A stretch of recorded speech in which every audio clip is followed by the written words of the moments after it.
Ayan o, ang daming motor o.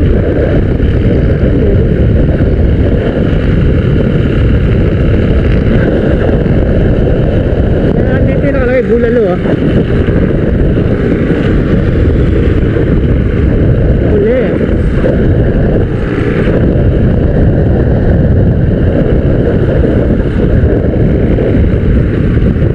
Kapeng parada.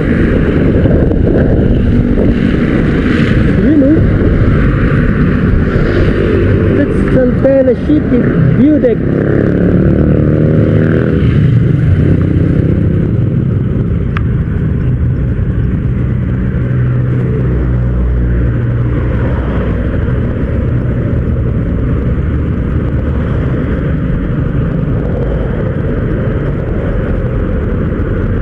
Ganda ng view.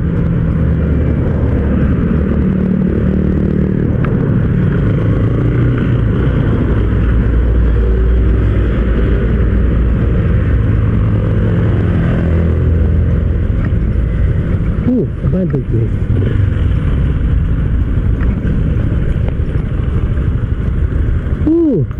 May view rito. Start tayo maayos. What's going on in here?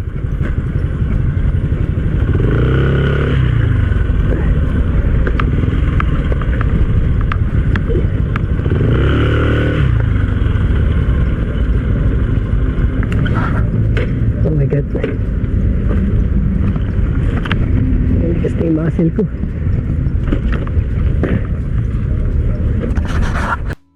Natin ah.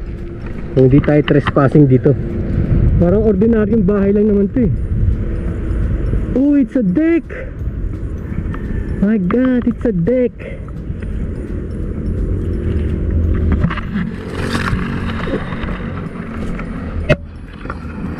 Uy, parbar. Oh, tambayan to. Tignan mo. Galing ah. Are we rolling? Yes.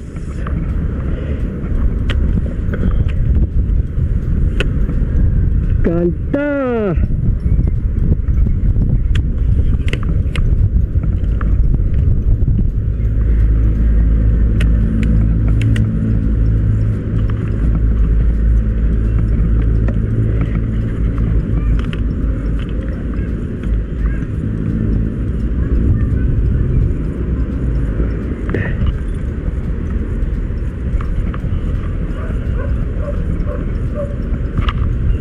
Ganito, sakto.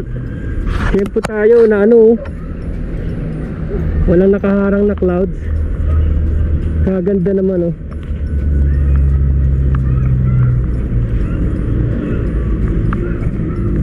Itong lugar na to, hindi to parte ng,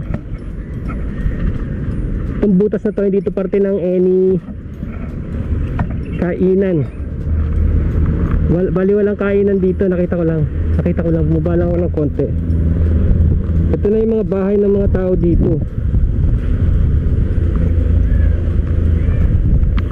Ito siguro parang CR to, parte to nung ano, yun oh, yung restaurant na yun na nag-close. Itong pinasok ko na to.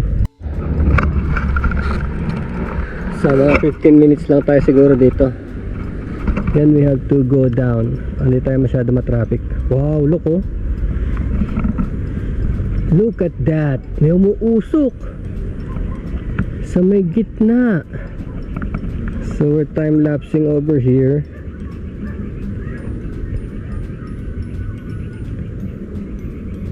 As you can see, yung mga bahay na makakatira dito. Or maybe resorts din sila.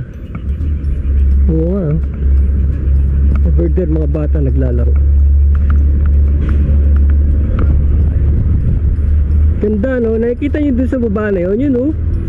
Mga bahay yun, ayun, mga palaisdaan yun. Nakikita nyo yun, mga baklad na yun. Baklad ang tawag nila eh, palaisdaan yun. Mga tilapia, mga tawilis. Yung tawilis, ang tawag nila sa ano yun, sa sardines na natrap dyan. Natrap.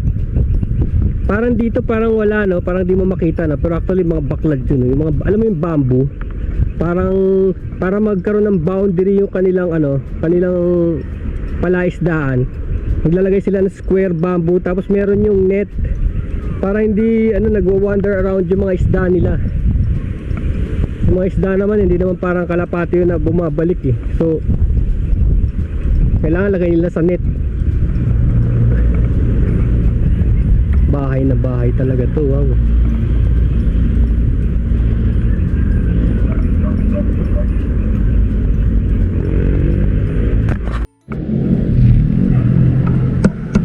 May dumating na dalawang lokal na curious sa akin. Kala siguro yung tao na yun. Nahanap ko lang yung butas eh. Tatandaan ko nga itong butas na to. Alam mo kung bakit nila hinarangan to? Delikado to sa ordinaryong bata eh. Ayan oh, it's going down. Layo, 2 stories oh. Sa ordinaryong bata mahulog siya dyan. Kaya hindi dapat to tinatambayan. Kaya lang may mga nauna na eh. Ang mga naman sarap mag-inom dito. Mag-iinom ka dito, tapos may view ka. Buti nagiinom lang sila dito. Walang drugs, so walang drug paraphernalia at saka walang condom. Dahil sigurado baka meron tao doon. Kung may tao doon o kaya doon sa taas, pwedeng mag-CCTV. Sigurado binabantayan nila to, itong butas na to. Dahil pwedeng hangout. Tingnan lang, masarap nga naman uminom. Kaya lang pag lasing ka na tapos nadulas ka doon sigurado yan pag nagiinuman sila dyan sila wiwiwi o lasing na, hulog. Lalim siya. Ayun ay napupuno ng basura. Not good.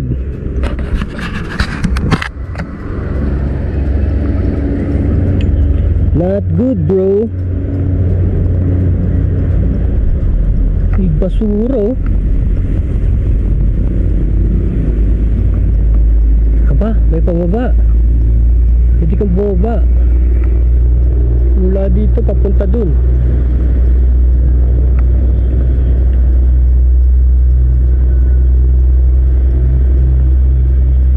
Yung sinasabi ko sa inyo kanina, yung di ba next week may naka-schedule dito na parang longboard. Ayun, parang tama na yun longboard.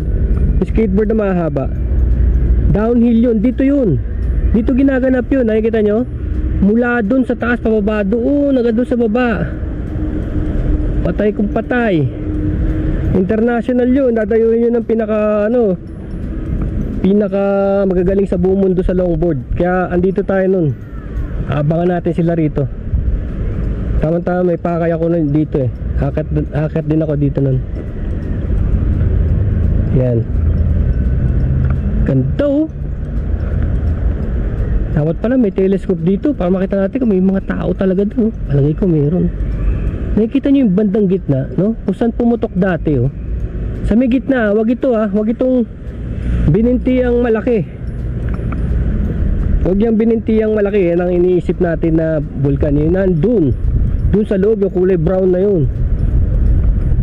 Naging naging barren wasteland nawala yung green.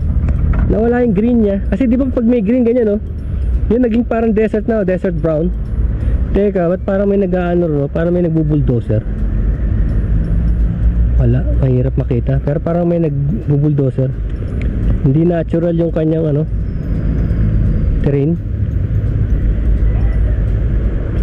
Etong binintiyang malaki, hindi nila to magalaw kasi yan ang lumalabas sa mga postcard Hindi mo yung pwedeng ibahin ng itsura niyan.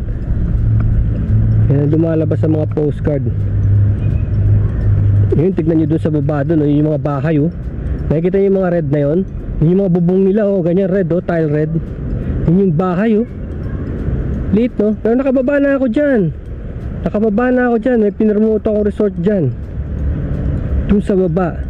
Kaya lang mas maganda rito sa taas kasi hindi maganda yung tubig ng ng Taal. Hindi maganda, murky.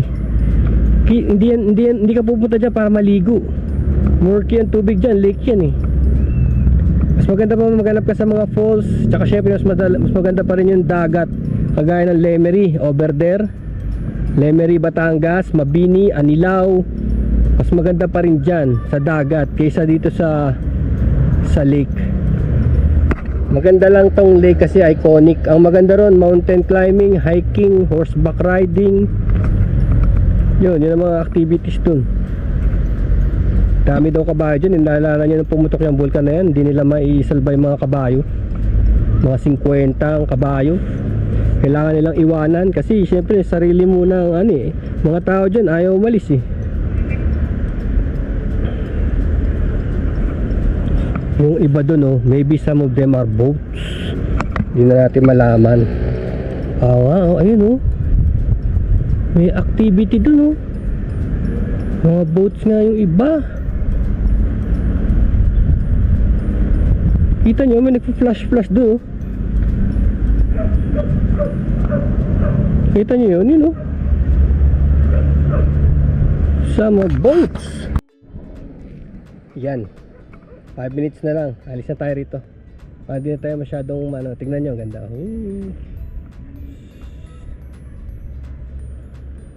Ganda. Papatayin ko na kaya ito, magsha-shots na lang ako. Hey, let's get some shots, bro. Photo, bro.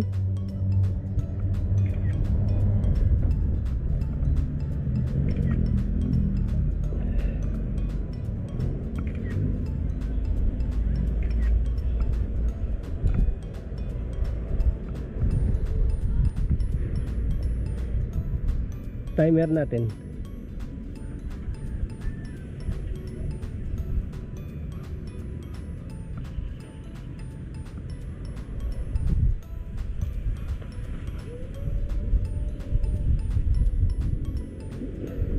Ano ba yun? Ba't gano'n ang shot nun?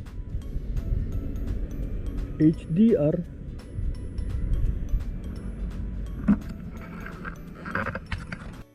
May harang pala siya ganyan. Ito yung pinakapinto niya. Nakita ko nakataas pero may harang pala. So kasya pa rin yung bata ron eh.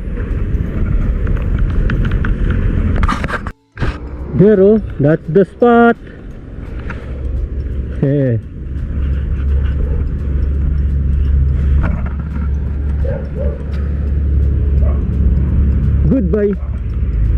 Goodbye Taal. Gusto niyo yung marker ng butas, ayan Mitchir.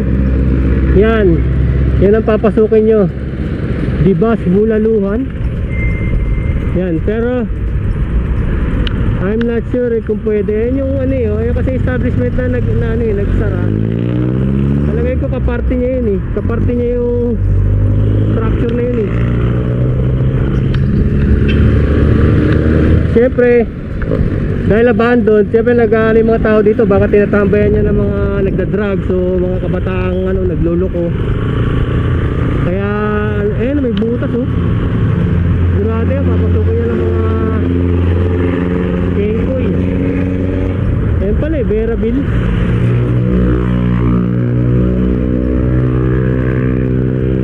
Ayun ang pinakamalaking marker. Balin sa Sayaw.